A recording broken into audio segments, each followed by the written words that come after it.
Hello बच्चों, स्वागत है आप सबका आपके अपने YouTube चैनल मैथ टॉपर्स अड्डा पर। आज के इस वीडियो में हम जानेंगे छिन्नक क्या होता है, छिन्नक के इतने जो बड़े बड़े फॉर्मूले हैं इनको कैसे याद रखना है, इनको याद करने की क्या ट्रिक है। तो देखिए, सबसे पहले हमें ये समझना होगा छिन्नक आया कहाँ से, यानी छिन्नक बना कैसे। तो देखिए, सबसे पहले ये समझते हैं कि छिन्नक आया कैसे। तो यहाँ पे देखो, मैंने एक शंकु बना रखा है जिसके बारे में आपको सब कुछ पता होगा, मैं समझता हूँ। और ये एक छिन्नक है। अगर आप ध्यान से देखें तो इसी शंकु से निकल के छिन्नक बना हुआ है। जब मैं इन दोनों चित्र की बात कर रहा हूँ, शंकु और छिन्नक की, तो ये यहाँ पे ठोस हैं। यहाँ पे ये शंकु भी एक ठोस शंकु है और यहाँ पे ये छिन्नक है भी है, वो एक ठोस छिन्नक है। तो देखो, जो शंकु यानी जो कोन होता है वो बिल्कुल आपको, जो आप आइसक्रीम देखते हैं या बर्थडे की टोपी होती है, बिल्कुल उसी आकार में होता है। लेकिन वो वहाँ पे ठोस नहीं होती। बर्थडे की टोपी है, अब बर्थडे की टोपी ऐसी समझ लीजिए बिल्कुल फुल भरी हुई है, एकदम ठोस है। ठीक है, तो उसी प्रकार एक शंकु होता है। अगर इस शंकु को हम यहाँ से मान लीजिए काट देते हैं, ठीक है, ऐसे करके यहाँ से काट देते हैं। जब हम यहाँ से काट देंगे तो ये ऊपरी वाला सिरा यहाँ से हट जाएगा। तो इसकी जो आकृति बनेगी, यहाँ पे ऐसे एक वृत्ताकार भाग आएगा ना, उसकी आकृति बिल्कुल छिन्नक जैसी बनेगी। ठीक है, तो छिन्नक क्या है? छिन्नक शंकु का ही एक भाग है, बस उसके ऊपरी भाग को जब हमने काट दिया तो वो एक छिन्नक में परिवर्तन हो गया उसका। ठीक है, शंकु में जो ऊंचाई है वो h है, ये त्रिज्या r है और इसे l को बोलते हैं तिर्यक ऊंचाई। ठीक है, तो उसी प्रकार इस छिन्नक में जो ऊंचाई है वो l है, तिर्यक ऊंचाई, वो जो ऊंचाई है वो h है, तिर्यक ऊंचाई l है, यानी तिरछी ऊंचाई h है। वो जो नीचे वाला वृत्ताकार भाग है, ठीक है, जो आधार है, उसकी जो त्रिज्या है वो r है, कैपिटल R है। क्यों? क्योंकि यहाँ पे जो वृत्ताकार भाग है वो बड़ा हुआ है, बड़ा है भाग। ठीक है, ये देखो ऊपर वाला छोटा है तो हमने इस स्मॉल यानी छोटी वाली r मानी और इसमें बड़ी r मानी जो त्रिज्या है। ठीक है, अब आप इन दोनों में देखिए कि इन दोनों में क्या सेम, हर चीज सेम है, बस एक चीज का अंतर है कि यहाँ पे एक त्रिज्या है, ठीक है, यहाँ पे दो त्रिज्या है। तो बस इन दो ही त्रिज्याओं का खेल है। बाकी फॉर्मूला बहुत आसान है। आपको अगर छिन्नक शंकु के फॉर्मूले याद होते हैं, ठीक है, तो छिन्नक के फॉर्मूले अपने आप याद हो जाएंगे। तो सबसे पहले हम समझते हैं कि एक शंकु के क्या क्या फॉर्मूले होते हैं, उसके बाद हम छिन्नक के फॉर्मूलों को समझेंगे। तो देखिए, एक शंकु ये है, इसकी तिर्यक ऊंचाई यानी कि ये वाली ऊंचाई, ये तिरछी ऊंचाई का फॉर्मूला क्या होता है?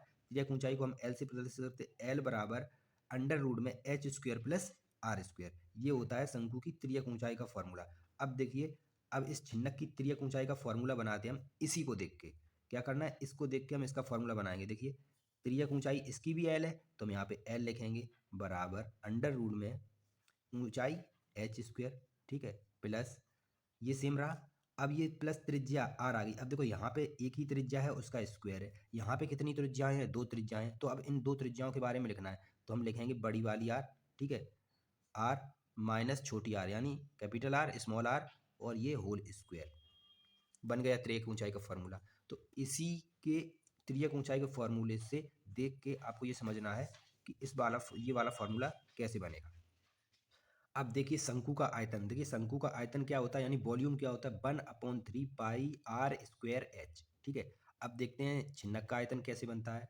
तो छिन्नक का आयतन होगा 1/3 पाई, ठीक है, और एच, एच वन, ये हो गया 1/3 पाई एच हमने रख दिया। अब हमें इस आर को लिखना है, तो देखिए कैसे लिखेंगे। हमें करना है R square plus R square और ये आर और आर, ठीक है, 1/3 पाई एच, 1/3 पाई एच। यहाँ पे ये R square small R square था, तो यहाँ पे हमने कैपिटल, यहाँ पे दो आर है तो उसका भी मतलब दो त्रिज्या है तो इसका आर स्क्वायर, और ये तो पहले ही से उसमें देखिए था, और ये इन दोनों त्रिज्याओं का गुणा। ठीक है, इसको देख के आप ये वाला फॉर्मूला बना सकते हैं। अब आती है वक्र पृष्ठ की बात। तो शंकु का वक्र पृष्ठ, वक्र पृष्ठ क्या होता है आपका? पाई आर एल। तो अब इसी वक्र पृष्ठ से हम छिन्नक का वक्र पृष्ठ निकालेंगे।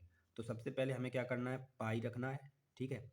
अब आता है हमारा आर, यहाँ पे आर एक है तो यहाँ पे आर दो है, तो हम क्या करेंगे? ब्रैकेट आर प्लस आर और ये एल। हो गया शंकु का वक्र पृष्ठ। अब आते हैं देखो संपूर्ण पृष्ठ पे।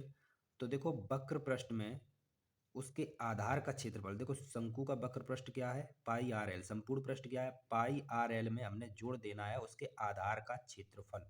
क्या करना है, उसके आधार का क्षेत्रफल हमने जोड़ दिया। ये बन गया उसके संपूर्ण पृष्ठ किसका, शंकु का। क्या हमने किया, उसके वक्र पृष्ठ में आधार का क्षेत्रफल जोड़ दिया। और उसके बाद यहाँ पे पाई आर कॉमन आ रहा था, वो हमने कॉमन ले लिया, ब्रैकेट में एल प्लस आर बचा। इसी प्रकार हमें भी इसके जो वक्र पृष्ठ है उसके वक्र पृष्ठ में आधार का क्षेत्रफल जोड़ देना है। अब यहाँ पे भैया आधार कितने हैं ये देखिए, एक आधार ये है, एक आधार ये है, यानी कि आधार कैसा है, वृत्ताकार, और वृत्त का क्षेत्रफल क्या होता है, पाई आर स्क्वायर। ठीक है, तो आपको क्या करना है, वक्र पृष्ठ लिख देना यही, पाई आर प्लस आर और ये एल। ठीक है, ये वक्र पृष्ठ लिख दिया। अब संपूर्ण पृष्ठ हम निकाल रहे हैं, हमें आधार का क्षेत्रफल लिखना है। तो चिन्हक के आधार है जो, उसकी त्रिज्या आर है, तो उसका क्षेत्रफल हो गया पाई आर स्क्वायर। उसका ऊपरी भाग में भी आधार है एक, वह भी वृत्ताकार है, उसका क्षेत्रफल क्या होगा, पाई, वहाँ की त्रिज्या क्या है, स्मॉल आर, तो ये हो गया। ठीक है, तो इस प्रकार ये बन गया आपका संपूर्ण पृष्ठ किसका, छिन्नक का। तो इस प्रकार आप इस शंकु की सहायता से छिन्नक के सारे फॉर्मूले निकाल सकते हैं। आप कभी भी नहीं भूलेंगे अगर आपके दिमाग में शंकु को याद रख के आप छिन्नक के फॉर्मूले बनाएं, उनको याद रखें। तो वीडियो आपको कैसा लगा ज़रूर बताइए, और हमारे चैनल को सब्सक्राइब कीजिए और वीडियो को लाइक कीजिए। चलिए मिलते हैं नेक्स्ट वीडियो में, तब तक के लिए जय हिंद।